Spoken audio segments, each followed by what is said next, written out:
All right, Samir Arora joins us now. Good morning. So nice to have you. I was hoping you would be in Mumbai in our studio, live, No, having coffee actually, with us rather than holding the cup alone. so the thing with Mumbai is that you become too close and you get carried away by the talk of everybody trying to make stories. So it's better to be independent.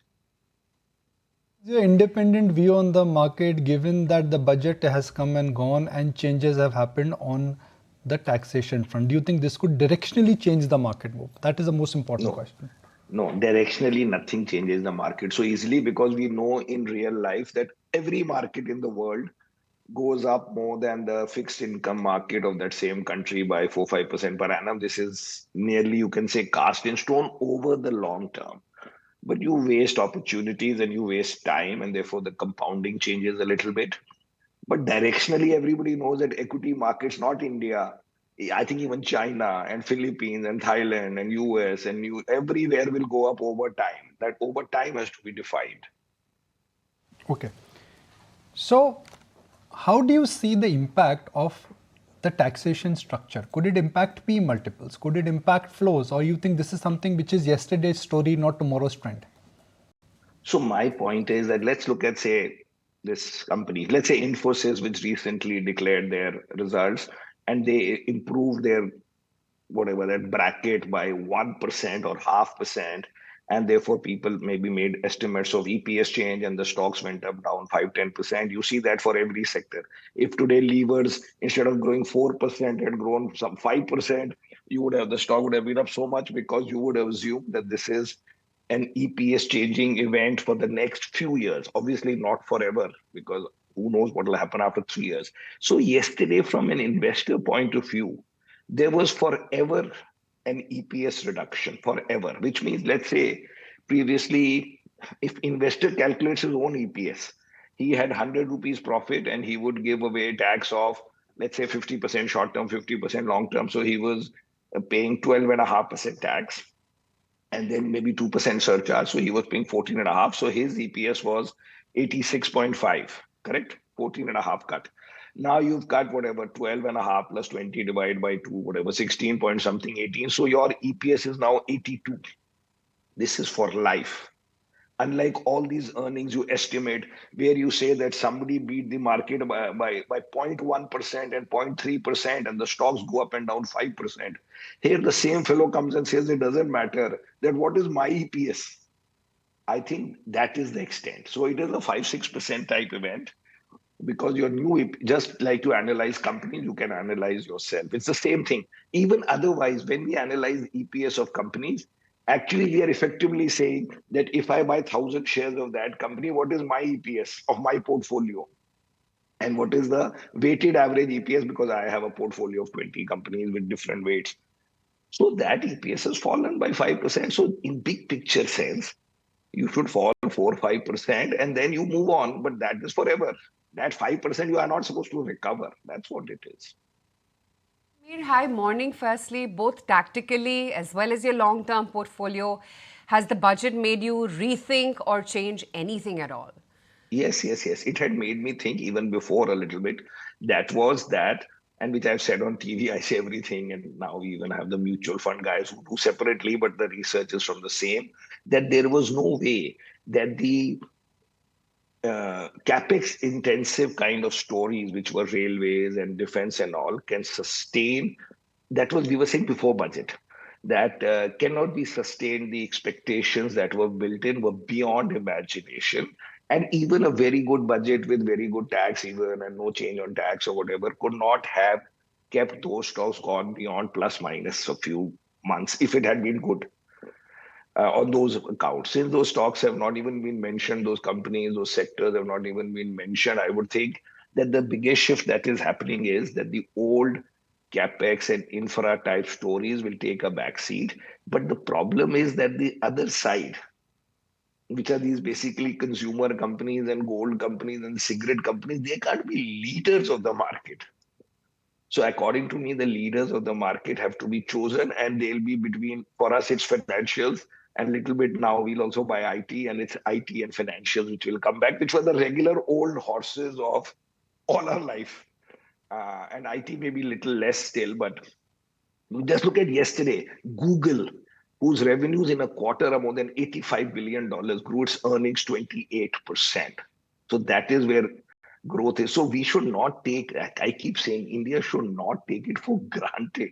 One, Google's market cap is 40% of India, 2.3 trillion versus India, say 4, 5 trillion. And that one company is growing 28%. So when we get foreign investors to come to India, they should find something beyond what they could have bought just by Google alone.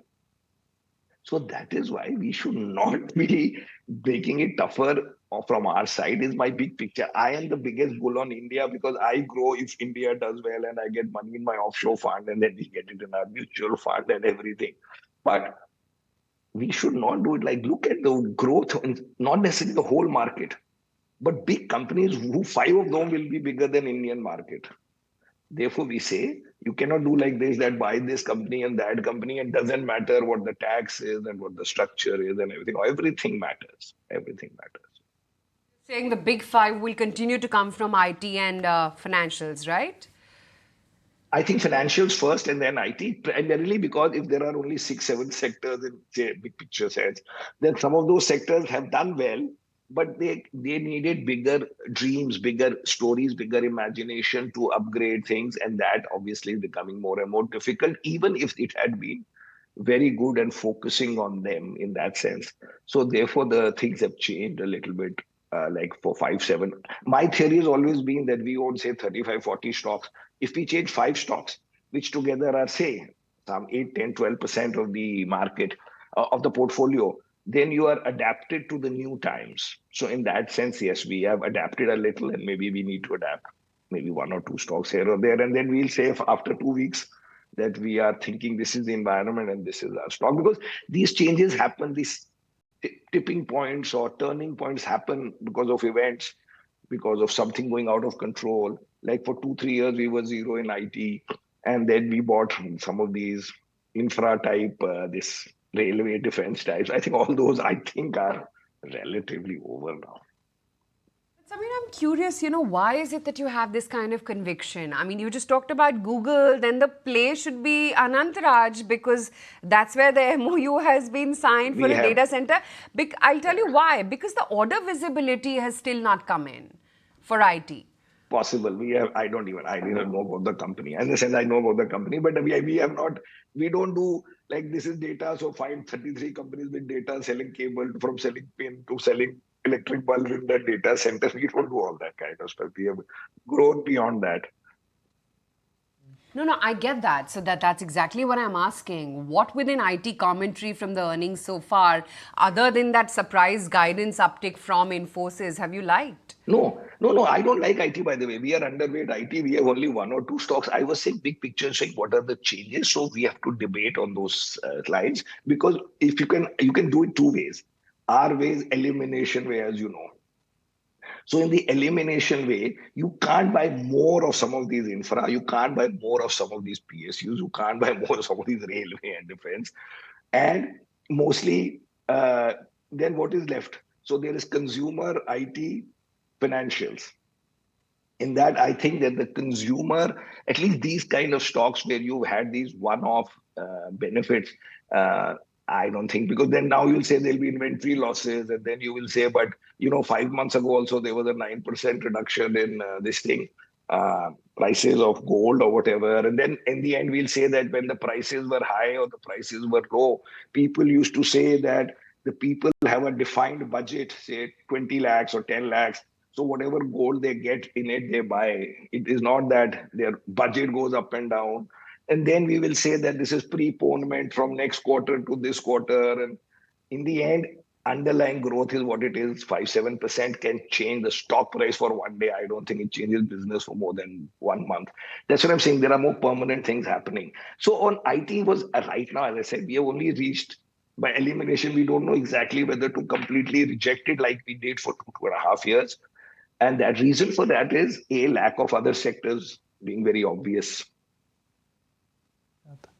Fair Fair enough. So let's get in an overall view on the markets, because on the one side, there is that, complaint, if you will, of valuations being steep. But on the other side, it's been pure liquidity that has managed to drive our markets higher, particularly the domestic flows.